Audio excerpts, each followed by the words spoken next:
오늘 함께 볼 하나님 말씀은 고린도전서 10장 13절 한 절의 말씀입니다. 사람이 감당할 시험 밖에는 너희가 당한 것이 없나니 오직 하나님은 미쁘사 너희가 감당하지 못할 시험 당함을 허락하지 아니하시고 시험 당할 즈음에 또한 피할 길을 내사 너희로 능히 감당하게 하시느니라. 아멘. 아멘. 오늘 여러분과 함께 나누고 싶은 말씀의 제목은요, 역사를 잊은 민족에게 미래는 없다입니다. 뭐 있어요? 퀴즈. 역사를 잊은 민족에게 미래는 없다. 출처가 어디일까요? 맞히는 분 제가 커피 쿠폰 보내드리겠습니다. 예? 뭐라고요? 뭐라는 거야? 봉오동 전투? 예? 뭐라고요? 윈스터 처치. 또 내가 맞출 사람이 없을 것 같아서 내기를 하는 거예요 지금. 세종대왕 김구. 세종대왕 뭐야? 여러분, 역사를 잊은 민족에게 미래가 없다. 뭐라고요? 신채호. 좋아요. 아니에요. 근데 놀라지 마요. 맞는 것 같죠? 저도 깜짝 놀라서 이거를, 우리 또 소리가 학교 선생님이거든요. 맞잖아. 학교 선생님 맞잖아. 아니야. 이거 봐봐. 놀랄 거야. 자, 이 문구가 사진 한번 띄워볼래요? 먼저 볼까요? 이거 기억나요? 무한도전? 여러분, 무한도전 몰라요? 알지 않아요? 무한도전에 역사를 잃은 민족의 미래가 없다, 뭐 이런 글귀가 나온 이후에 제가 찾아보니까 2013년 동아시안컵 한일전에 대형 팜플렛 이 현수막에 이 글귀가 딱 쓰이기도 하고, 또 찾아보니까 수많은 애국 포스터에 이 문구와 함께 여러 가지 그림이 적혀 있어요. 심지어 이것을 제목으로 한 한국사의 책이 발간될 정도로 무한도전의 2회 정도 특집으로 나왔더라고요. 한국사 특집으로 방송을 편성했을 때 나온 이 단재 신채호의 역사를 잃은 민족에는 미래가 없다. 요게 엄청난 파급력을 보여준 것 같아요. 근데 재밌는 것은 다음 사진 볼까요? 이번에 윈스턴 처칠이래. 이 윈스턴 처칠의 역사를 잊은 민족의 미래는 없다는 말처럼 이런 나오더라고요. 이거는 2016년이에요. 3년이 지난 거죠. 3년이 지난 무한도전 방송에 위대한 유산이라는 특집으로 막 랩하고 여러 가지 음악을 이제 이런 역사와 묶어서 하는 그러한 방송이 있었는데, 여기에는 또 이렇게 나와요. 그러니까 여러분, 궁금하지 않아요? 이 말의 출처가 뭘까? 하고 검색을 했더니 2013년도에는 신채호라는 사람, 2016년에는 윈스턴 처칠이라는 사람이 말을 했대요. 그래서 조금 더 검색을 했더니 요즘 나무 위키인가? 너무 잘 정리가 되어 있더라고요. 거기 보니까 이런 궁금증을 가진 사람이 MBC 측에 질문을 했나 봐요. 대답이 뭘까요? 그 당시에 편집자가 이제는 그만둬서 자기들도 알 수 없다라는 거예요. 그러니까 쉽게 말해서 출처가 분명하지 않은 문구인 거죠. 그 당시에 무한도전의 편집자의 문구라 말할 수 있겠죠. 그러니까 출처가 분명하지 않은 이 문구가 우리가 생각하는 지금 단체 신채호, 윈스턴 처칠이요, 뭐 세종대왕이요, 뭐 김구 선생님이요, 여러분들이 알 법한 이런 사람이 얘기하지 않았을까라고 각인될 수 있었던 이유는 무엇일까요? 그저 대한민국에서 가장 인기 있었던 프로그램인 무한도전에 나왔기 때문에만 가능한 것인가? 저는 이 역사를 잊은 민족의 미래는 없다라는 이 문구의 출처가 불분명함에도 불구하고 우리의 삶 속에 깊이 새겨지고 각인되어져 사용될 수 있었던 이유는 우리의 심금을 울리는 문장이기에, 어찌 보면 한국 사람인 우리의 영혼에 각인되는, 우리의 혼에 각인되는 그러한 문장이기 때문이 아닐까 하는 생각을 해봐요. 오늘 함께 읽은 본문의 말씀처럼 사도 바울이요, 고린도 교회 성도들을 향해 이스라엘의 역사를 통해 교훈을 주고 있습니다. 이전에 자신들의 역사 가운데 우상 숭배와 도덕적 타락을 경계해야 한다라고 말해요. 그리고 신앙의 경각심을 우리는 일깨워야 한다라고 사도 바울은 선포합니다.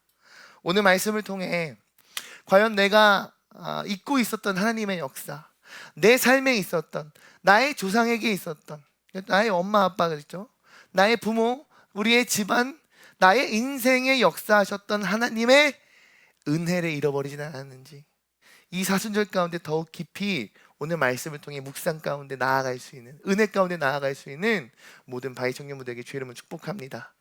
할렐루야. 이해되죠? 네. 자, 보면 오늘 본문 말씀을 성경책으로 보니까요, 소제목에 이렇게 써 있어요. 우상 숭배하는 일을 피하라. 뭐라고요? 우상 숭배하는 일을 피하라. 근데 우리말 성경, 우리말 번역으로는 이렇게 써 있어요. 이스라엘의 역사가 주는 교훈. 이스라엘의 역사가 주는 교훈이 오늘 함께 읽은 13절만 읽었지만 고린도전서 10장 1절부터 13절까지의 내용이 이스라엘 백성들에게 주는 역사적인 교훈이라는 거예요. 그들의 역사 가운데 살펴보니 우상 숭배가 그들의 삶 가운데, 그들의 역사 가운데 분명히 얻게 된 결과가 어떠한지 사도 바울은 고린도 교회의 성도들에게 그들의 역사를 통해 반면교사 삼으며 그들이 올바르게 나아가기를 소망하며 말씀을 선포합니다. 다 함께 10장 1절에서 4절까지의 말씀을 읽어볼게요. 함께 읽습니다. 시작. 형제들아, 나는 너희가 알지 못하기를 원하지 아니하노니 우리 조상들이 다 구름 아래에 있고 바다 가운데로 지나며 모세에게 속하여 다 구름과 바다에서 세례를 받고 다 같은 신령한 음식을 먹으며 다 같은 신령한 음료를 마셨으니 이는 그들을 따르는 신령한 반석으로부터 마셨음에 그 반석은 곧 그리스도시라. 아멘. 아멘. 사도 바울 말합니다. 이스라엘의 조상들이 출애굽한 것에 대해 너희가 아느냐? 너희가 기억하느냐? 그들 모두가 하나님의 능력과 그로부터 오는 신령한 은혜를 모든 민족이, 그들의 조상들이 체험했던 것을 소리 높여 선언하고 선포합니다. 이스라엘이 어떤 민족입니까? 절대적인 왕국을 건설하였던 이집트, 이 애굽 제국을 무려 사람의 이해와 한계를 뛰어넘는 이런 신적인 10가지 재앙을 통해서 출애굽한 민족이 바로 이스라엘 민족이었어요. 그뿐만입니까? 여러분, 출애굽한 그 민족의 숫자가요 약 200만이에요. 200만. 지금 우리나라에도 뭐 10,000명 교회, 10,000명이 모이는 교회 얼마나 되려나요? 진짜 손에 꼽히지 않을까요? 근데 10,000명만 모여도 엄청난 메가 처치라고 하는데, 엄청난 규모라고 하는데, 여러분 요즘에 뭐 10,000명 정도 모이는 대학교 있나요? 있어요, 없어요? 없어요? 난 없을 것 같아서 던져보긴 했는데, 그러니까 여러분 상상이 됩니까? 감이 옵니까? 10,000명이라는 이 숫자가? 근데 200만 명이라는 건 엄청난 거죠. 근데 그 수많은 장년부터 청년, 그리고 노인과 어린아이가 도무지 행군으로 건널 수 없는 홍해바다를 만나게 됩니다. 그 뒤에는 눈이 돌아가 어떻게든 그 200만 명을 다시 잡아들이고자 하는, 그들을 어떻게든 처벌하고자 하는 바로왕의 자랑스러운 기마 부대가 쫓아오고 있습니다. 그곳에 하나님은 어떻게 역사하셨습니까? 모세를 통해 그가 쥐고 있던 하나님의 지팡이를 홍해바다를 향하여 내려 꽂게 하셨습니다. 여러분 너무 잘 알고 있지 않습니까? 홍해바다가 갈라집니다. 할렐루야. 하나님 능력으로 갈라집니다. 근데 여러분 보통 바다 갈라지면 어때요? 서해바다 물 빠진 거 보면 어때요? 뻘이 생기잖아요. 근데 그런 것 전혀 없이 그들이 끌고 가는 수레가 빠짐없이 모두가 안전하게 건널 수 있도록 하나님께서 물의 길을 열어주신 것뿐만 아니라 그 길을 모두가 건널 수 있는 가장 좋은 길로, 가장 훌륭한 길로 만드셨다니까요. 여러분, 하나님은 기적을 이루셨고 그 기적을 통해 민족을 구원하셨습니다. 그들의 생명을 살리셨을 뿐만 아니라 그들이 광야길 가운데 매일같이 먹을 수 있는 만나와 메추라기를 주셨죠. 그리고 반석을 깨트리심으로 그곳에서 나오는 물을 통하여 생명을 이어갈 수 있게끔 하셨습니다. 근데 주석을 보면요, 이 반석과 물에 대한 해석이 이렇게 나와요. 모세가 르비딤, 가데스, 부엘의 이 우물가에서 반석을 향해 지팡이로 내리칩니다. 그래서 그 반석이 깨져요. 그곳에서 물이 솟아나서 모든 민족이 갈증을 해결할 수 있는 그 축복된 사건을 말하는데, 재미있는 사실은 오늘 말씀에 그 반석이 이 백성들을 따라다녔다라고 말씀을 기록하고 있어요. 고린도전서 10장 4절 말씀, 우리말 성경으로 다시 한번 읽어봅시다. 4절 말씀입니다. 시작! 모두 같은 신령한 물을 마셨습니다. 그들은 자기들과 동행한 신령한 반석에서 나는 것을 마셨는데 그 반석은 그리스도이셨습니다. 아멘. 할렐루야! 모두가 그 반석에서 나오는 물을 먹었어요. 근데 사도 바울은 그 물을 신령한 물이라 얘기합니다. 그 신령한 물, 그 물이 나오는 그 신령한 반석이 그들과 함께 동행하였다라는 거예요. 주석을 참고하니 이렇게 기록되어 있어요. 당시 바울이 살던 그 시대 가운데 랍비라 부르는 그 당시의 선생들에게 내려져 오던 전설에 의하면 이 물이 40년 동안 백성들을 따라다녔다라고 이야기를 해요. 전설에. 근데 그 전설에 의하면 약 14피트, 검색해보니 한 4m가 좀 넘어요. 4m가 좀 넘는 바위 덩어리가, 4m가 넘는 계속해서 물이 솟아나는 그 바위 덩어리가 이 200만의 이스라엘 민족과 함께 동행하였다라는 거예요. 그러므로 이들이 그 물을 통하여 생명을 유지할 수 있었다라는 전설이 있대요. 우리가 어떻게 해석할 수 있을까요? 바울은 오늘 자신이 선포하고 있는 이 고린도전서 13장의 말씀을 이렇게 해석해요. 바위라는 물질, 그 바위라는 의미의 배후에 이스라엘 민족의 그 광야 가운데 아무것도 내 힘으로는 얻을 수 없고 아무것도 내가 취할 수 없는 그 광야 가운데 그들의 갈증을 해소하게 하시니가 바로 예수 그리스도라고요. 할렐루야! 그런 예수 그리스도께서 이스라엘의 조상들과 늘 함께 동행하셨음을 바울은 그렇게 말씀을 해석하고 있어요. 다시 말해 예수 그리스도의 그 구원의 손길로 끊임없는 생명수를 공급받았다 사도 바울은 고백합니다. 고린도전서 10장 5절 말씀은 이렇게 기록되어 있습니다. 그러나 그들의 다수를 하나님이 기뻐하지 아니하셨으므로 그들이 광야에서 멸망을 받았느니라. 그들의 다수를 하나님이 기뻐하지 않으셨대요. 하나님께서 광야의 이스라엘 민족의 그 모습을, 그들의 삶을, 그들에게 생명의 물을 주었음에, 그들을 40년 동안 함께 동행하셨음에도 그들의 삶을 통하여 그 무엇도 기쁨으로 받지 못하셨대요. 그래서 그 결과가 무엇입니까? 그들이 광야에서 멸망을 받았다라고 성경은 기록하고 있어요. 그 이유에 대해 성경은 너무나도 정확히, 그리고 사도 바울의 입술을 통해 다시 한번 선포됩니다. 6절에서 10절까지 우리말 성경으로 읽기를 원합니다.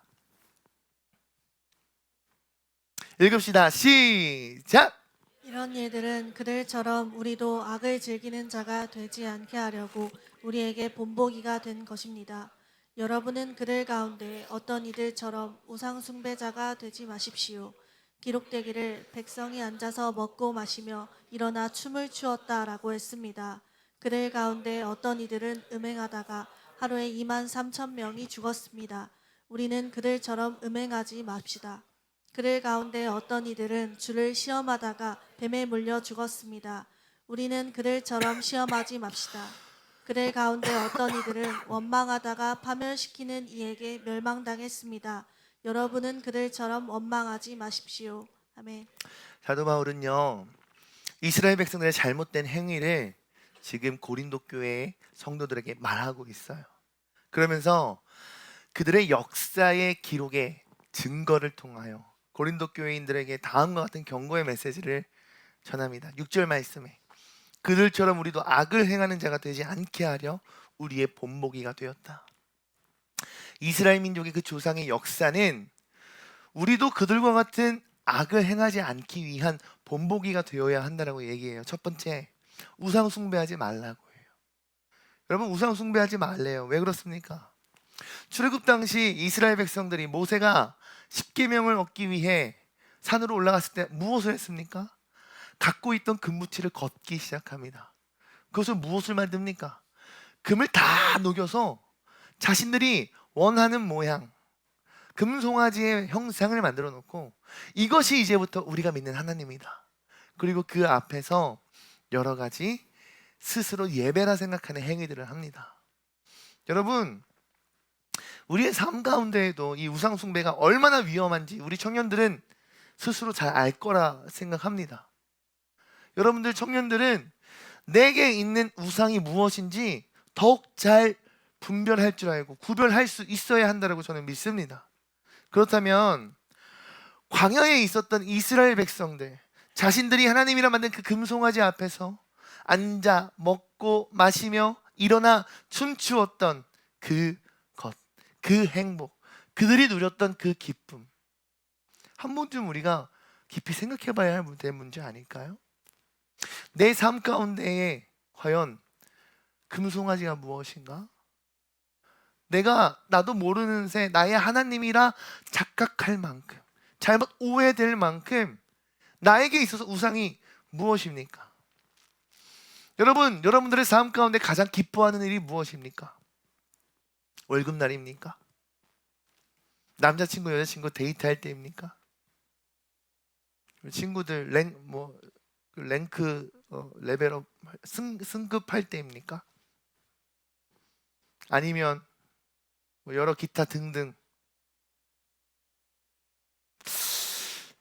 여러분들의 삶 가운데 가장 귀하다 말할 수 있는, 자랑할 수 있는 것이 무엇입니까? 우리 준이 차 뽑았던데 새 차입니까? 우리 여자들은 백 좋아하죠. 새로 산 백입니까? 새로 맞춘 커플링입니까? 여러분들은 무엇을 자랑하고 있습니까? 여러분의 인생 가운데, 내 인생 가운데 가장 소중하다 말할 수 있는 것이 무엇입니까? 부모님입니까? 전 부모니까? 나의 자녀입니까? 내가 키우고 있는 우리 집 강아지 뽀삐입니까? 뭐가 가장 소중하냔 말이에요. 우린 진짜 한번 생각해 봐야 된다니까요. 성경은 우리에게 분명하게 얘기합니다. 하나님 이외에 결코 다른 신을, 다른 우상을 내게 두지 말라고요. 할렐루야. 사도 바울은 두 번째 이렇게 얘기합니다. 8절 말씀에 음행에 대해 얘기해요. 이 음행의 악함에 대해서 이야기합니다. 모압 여인들과의 음행으로 인해서 이 이스라엘 민족이 무려 몇 명이나 죽었다 기록합니까? 2만 3천여 명이 죽임을 당했던 사건을 사도 바울이 이야기해요. 그러면서 고린도 교회 성도들한테 얘기하는 거죠. 도덕적으로 순결함을 지킬 것을 촉구합니다. 이 말씀이 오늘 우리 바이 청년부에게 무거운 말씀으로 들렸으면 좋겠어요. 할렐루야. 아멘 합시다. 아멘 합시다. 여러분, 이전의 나의 삶의 모습이 중요합니까? 오늘 제가 여러분께 이 말씀을 드리는 건 이전의 나의 삶의 모습이 중요하다는 것이 아니에요. 오늘 이 예배를 통해, 오늘 선포되는 이 말씀을 통해, 오늘 우리에게 찾아오신 예수 그리스도라는 복음을 통해 앞으로의 우리의 인생, 앞으로의 여러분들께 신앙의 발걸음이 중요함을 강조하고 싶습니다. 할렐루야. 여러분, 저 또한 음행에 빠져 살던 사람입니다. 너무 다들 놀라게 보는 것 같은데? 이렇게 안 웃을 거예요? 진짜. 여러분, 사도 바울 또한 마찬가지죠. 그들의 삶 가운데 그의 삶 가운데 예수를 만나기 이전의 삶과 예수를 만난 이후의 삶이 다르듯이 무엇라 얘기합니까? 보라, 예수 그리스도 통하여 이전 것은 지나갔으니 새 것이 되었다 말씀하지 않습니까? 여러분, 음행은 하나님이 싫어하셔요. 음행으로 인해 이 이방 여인들로 인한 이 음행의 죄가, 하나님을 잃어버리게 하는 이 죄가 2만 3천여 명의 하나님의 백성을 죽이게 되는 죄악의 결과를 만들어냈다니까요. 간절히 바라는 것은 오늘 이 말씀을 통해 사도 바울 또한 같은 마음이지 않았을까요? 고린도 교회 성도들을 향해 너희가 이러했으면 좋겠어. 이제부터는 복음을 들고 하나님 말씀을 들고 앞으로 너희들의 신앙의 고백이, 앞으로 너희들의 삶의 발걸음이 이제는 중요하다는 것을 강조하고 싶지 않았을까요? 전 그런 마음으로 오늘 말씀이 다가오더라고요. 다시 말해, 저는 사랑하는 우리 바이 청년 모두가 정말 이 시대 가운데 예수 그리스도를 말미암아, 예수의 보혈로 말미암아 하나님께서 바라시고 하나님께서 찾으시는 순결한 그리스도의 신부가 되길 주의 이름으로 축복합니다. 셋째, 9절 말씀에 이렇게 얘기해요. 무려 백성들이 하나님을 시험했대요. 그래서 불뱀에 물려 죽게 됩니다. 여러분, 참 재미난 건요, 신적인 존재를 믿는 그런 동물도 사람이지만 그런 신적인 존재 앞에 교만과 오만함을 품을 수 있는 그러한 존재도 사람이라는 거예요. 하나님은 천지창조를 하셨습니다. 그리고 창조하신 모든 만물을 지금도 다스리시는 줄 믿습니다. 믿으면 아멘. 그런 하나님의 다스림 안에, 그분의 뜻 안에 오늘도 거하는 것이 저와 여러분들이라고 저는 믿습니다. 오늘의 우리의 만남 또한, 여러분들의 이번 주의 그 걸음 또한, 내일부터 시작될 다음 주, 이번 주의 그 걸음 또한 하나님께서는 이미 예비하셨고 이미 준비하셨고 계획하셨으며 하나님은 그 가운데 선을 이루실 것을 저는 믿습니다. 할렐루야. 근데 그런 하나님은 시험하다니요. 여러분, 악한 죄예요. 마지막 넷째, 사도 바울 얘기합니다. 그들의 역사 가운데 광야의 이스라엘 백성들은 결국 하나님을 원망하다, 결국엔 죽임을 당했다라는 거예요. 하나님을 원망한다는 것, 어찌 보면 인생 가운데 가장 비참하다 말할 수 있지 않을까? 그런 생각이 들더라고요. 여러분, 나의 창조주를 원망한다? 원망할 수 있지요. 불평할 수 있지요. 힘들면 찡찡거릴 수 있지요. 근데 그 원망의 끝맺음이 죽음이라면, 나의 불만을 토로하고 나의 속 안에 있는 악함을 쏟아내는 것이 그 결과가 죽음이라면, 여러분 너무나도 비참한 결말이지 않습니까? 너무나도 아픈 마음이지 않습니까? 제가 요즘에 열심히 졸린 눈을 비비며 없는 시간을 쪼개며 열심히 폭삭 썩었수다 뭐 이거 보아요. 맞아요? 썩었어? 속았어? 썩었어? 속았어? 아무튼 폭삭 그거 봐요. 그거 보는데 라셀 씨 너무 우는 거 아니야? 보는데 어제 봤던 건 그거예요. 이 아이유가 엄마가 된 그분의 엄마가 이제 돌아가셨잖아요. 근데 그 엄마한테 이게 못했던 말들, 그리고 그 아이유가 또 자기 엄마한테는 또 잘 못하게 말을 하는 것들, 그런 것들이 너무 마음이 강하게 제게 다가오더라고요. 여러분, 내가 내뱉는 말의 그 끝이 무엇인가 우리는 생각해 봐야 되지 않을까요? 내가 갖고 있는 말의 이 가시가 결국 가시로 끝나는 건지, 그 가운데 꽃봉오리가 지고 꽃이 피는 것으로 끝나는 건지, 우리는 진짜 우리들의 삶을 돌아봐야 돼요. 우리의 신앙을 점검해야 돼요. 너무나도 안타깝게 그들은 하나님을 원망하다 죽음을 맞이했다는 거죠. 이와 같은 어리석은 잘못 저지르지 않는 우리 모두가 되길 소망합니다. 고린도전서 10장 11절 12절 말씀 함께 읽기 원합니다. 시작. 이런 일은 본보기가 되고 또한 말세를 만난 우리를 깨우치기 위하여 기록되었느니라. 그런즉 선줄로 생각하는 자는 넘어질까 조심하라. 아멘. 사도 바울이 말합니다. 이런 역사적인 사건들이 결국 오늘 고린도 교회 성도들, 본인을 포함한 우리들에게 경고의 메시지가 된다라는 거예요. 민족의 역사를 통해 스스로 돌아보고 하나님 앞에 겸손하게, 그리고 신앙적으로 신앙의 행함이 있을 것을 권면합니다. 우리말 성경에는 이를 이렇게 기록하고 있어요. 본보기. 참으로 여러 가지 생각이 드는 단어였어요. 본보기. 누군가에게 여러분은 좋은 본보기일 수 있습니다. 그러나 누군가에겐 여러분들은 참으로 나쁜 본보기가 될 수 있다라는 생각을 했으면 좋겠어요. 저 또한 마찬가지죠. 출애굽의 그 영광을 누렸던 하나님의 10가지 그 거대한 신비함과 바다를 가르는 것, 물이 솟아나는 것, 만나와 메추리가 떨어지는 것, 구름 기둥과 불 기둥으로 그들을 인도하신 그 어마무시한 정말 엄청난 하나님의 역사하심을 경험했던 인생임에도 불구하고 그들은 오늘날 고린도 교회 성도들에게 좋지 못한 본보기가 되었다라는 거예요. 저는 우리 사랑하는 바이 청년부가 본보기가 되었으면 좋겠습니다. 할렐루야. 근데 저의 본보기가 됐으면 좋겠는데, 진짜 어느 누구에게 우리 바이를 소개할 때 자랑스러운 그런 본보기가 되길 바래요.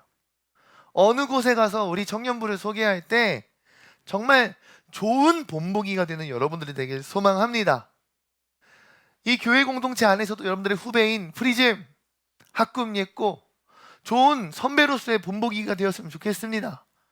더 나아가 작년 여러 가지 이 교회의 모든 이들 가운데 우리 바이 청년부 이랬습니다, 이러합니다라는 걸 자랑할 수 있는 그런 공동체 되길 소망합니다. 할렐루야. 아마 사도 바울의 마음 또한 저와 같은 마음이지 않을까요? 그런 마음으로 오늘 고린도 교회 성도들을 향해 같은 권면을 하지 않았을까 싶습니다. 마지막 13절 말씀 우리말 성경으로 읽기 원합니다. 시작. 없는 시험을 당한 적이 없습니다. 하나님은 신실하셔서 여러분이 감당치 못할 시험은 허락하지 않으시며 시험을 당할 때도 피할 길을 마련해 주셔서 여러분이 능히 감당할 수 있게 하십니다. 아멘. 할렐루야. 오늘 이 말씀이 여러분들에게 레마의 말씀 되길 소망합니다. 여러분들의 영에 각인되어지는 말씀 되길 소망합니다. 하나님은 때로 우리를 시험하시는 분이신 것 같아요. 그건 맞는 것 같아요. 근데 마치 욥의 인생처럼 하나님은 그 시험의 이유와 연유조차 우리는 이해하고 이해할 수도 없고 알 수도 없고 우리는 다 감당할 수도 없을지 모르겠지만 분명한 건 무엇입니까? 하나님은 모든 것을 선으로 바꾸시는 그런 분이시라는 사실이에요. 할렐루야. 선으로 바꾸사 많은 백성의 생명을 구하였다. 여러분 창세기 50장에 보면 요셉 아시죠? 여러분 잘 아는 요셉 뭐라고 고백합니까? 그가 총리가 되어 그의 형제들을 마주하였을 때 그렇게 말해요.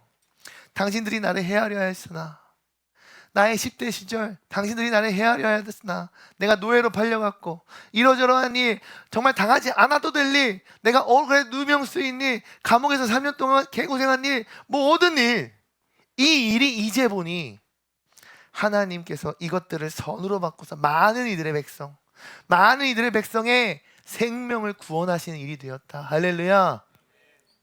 로마서 8장 말씀에 이렇게 기록되어 있습니다. 그의 뜻대로 부르심을 얻은 자들에게 모든 것이 합력하여 선을 이루느니라. 할렐루야. 하나님께 부르심을 얻은 자들은요, 그들이 모든 것에 합력하여 선을 이룬대요. 그러니까 하나님의 시험은 그분의 선하심으로 해석할 수 있는 그런 믿음의 실력, 그런 믿음의 고백이 어찌 보면 우리에게 가장 필요한 그러한 고백이지 않을까 싶습니다. 혹여 이곳에 앉아있는 여러분들에게 지금 하나님의 시험이 마주하고 계십니까? 어려움에 당해 계십니까? 혹은 오늘 사도 바울이 이야기했던 고린도 교회 성도들을 향한 너희는 이러한 역사의 죄 가운데, 죄악 가운데 떠나라 하는 그런 죄 가운데 머물러 계십니까? 분명하고 확실한 건 하나님은 신실하시기에 우리가 감당할 만한 시험을 주신다라는 사실입니다. 우리가 감당치 못할 시험은 하나님께서 주시지 않는다라는 거예요. 더 나아가 시험 당할 쯤에 피할 길을 내시는 분이 누구이십니까? 바로 우리의 여호와 하나님이신 줄로 믿습니다. 아멘.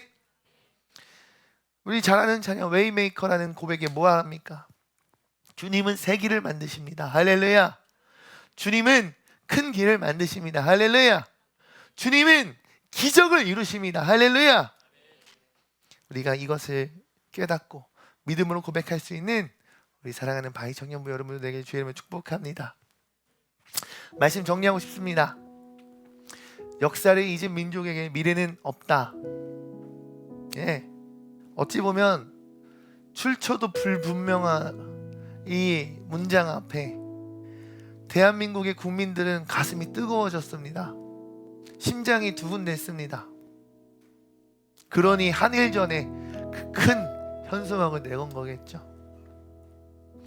근데 역사를 잊은 민족에게 미래를 없다 말하는, 마치 그렇게 말하는 것만 같은 사도 바울의 이 가르침 앞에 고린도 교회 성도들이 말씀으로 그들의 삶의 지혜와 명철을 깨달았던 것처럼 오늘 사랑하는 우리 바위 청년부 여러분들 모두에게 정말 하나님 말씀으로 인한 참된 회개와 회복의 역사가 있길 소망합니다. 싫은 말고요, 있길 소망합니다.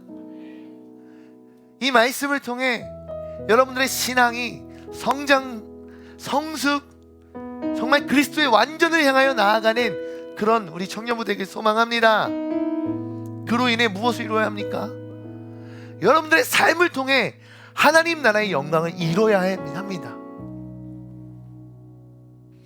오늘 사도 바울이 고린도 교회 성도에게 강력히 주장하는 건 다른 게 아닌 것 같아요.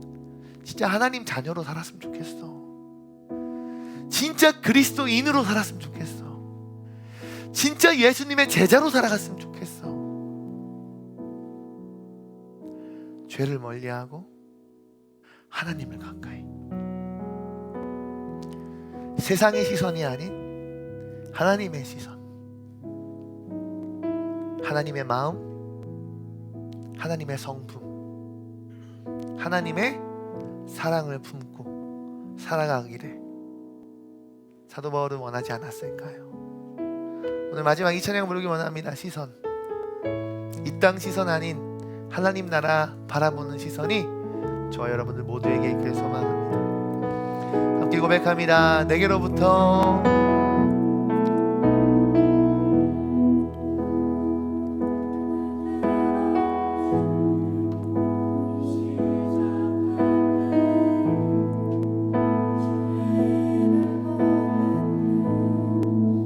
내 작은 마음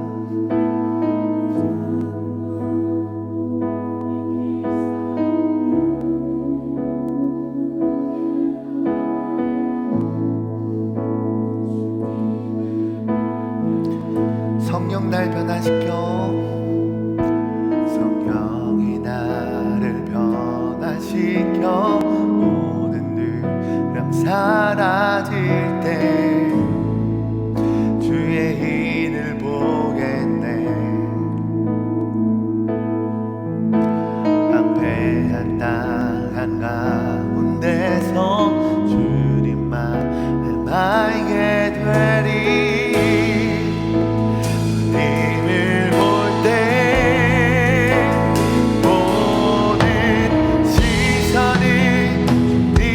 드리고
것이 아니라 하나님 앞에 온전히 나아갈 수 있는, 올바르게 나아갈 수 있는 아버지의 말씀이 살아 역사하는 우리 청년분들에게 하여 달라고 이 시간